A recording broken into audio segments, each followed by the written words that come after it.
खबर शामिल करते हैं डिस्ट्रिक्ट व्यारी से। District bureau chief Mohammad Maujam की रिपोर्ट के मुताबिक जिला व्यारी के सीनियर साफ़ी हाकम अली बोतला को पाकिस्तान प्रेस क्लब लुड्डन और इंसाफ मीडिया ग्रुप व्यारी में शामिल होने पर समाजी शख्सियत साफ़ी बिरादरी और अहल इलाका की तरफ से मुबारकबाद पेश की गई और तकरीब में मुनक्कद की गई। तकरीब में Pakistan press club Luddan, Insaf media group व्यारी, वर्किंग जर्नलिस्ट ग्रुप व्यारी और अहल इलाका ने कसीर तादाद में शिरकत की। इंसाफ मीडिया ग्रुप के सरपरस्त राय जावेद, सदर Mohammad Imran Gaur, Mohammad Mumtaz, working journalist Aamir Ali Sain, Pakistan press club Luddan के सदर जुहैब खान, हाजी इस्माइल दौलताना और माहर अब्बास लक ने तकरीब में गुफ्तगू करते हुए कहा कि सभी साफ़ी भाइयों का एक मकसद है, हमें हर रुकावट को मुतहद होकर अपूर करना है।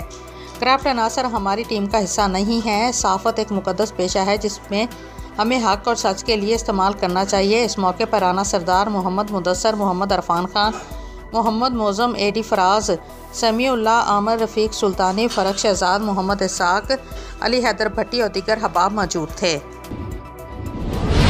कसूर Rai Mohammad Afzal Kharal, bureau chief RMH Urdu news. Pattoki tehsil press club Pattoki का इलेक्शन बराए साल 2023 में राना महबूब अहमद सदर, डॉक्टर जुल्फ़कार अली चेयरमैन, सलीम गौरी को जनरल सेक्रेटरी मुंतखब होने पर MNA और PTI जिला कसूर के सदर सरदार तालब हुसैन नकई, सूबाई वज़ीर सरदार मोहम्मद आसिफ नकई ने तहसील प्रेस क्लब के नवमुंतखब ओहदेदारान को मुबारकबाद दी और उम्मीद ज़ाहिर की कि तहसील प्रेस क्लब पत्तोकी के साफ़ी इलाका के मसाइल हल कराने के लिए कलम के ज़रिए अपना जहाद जारी रखेंगे।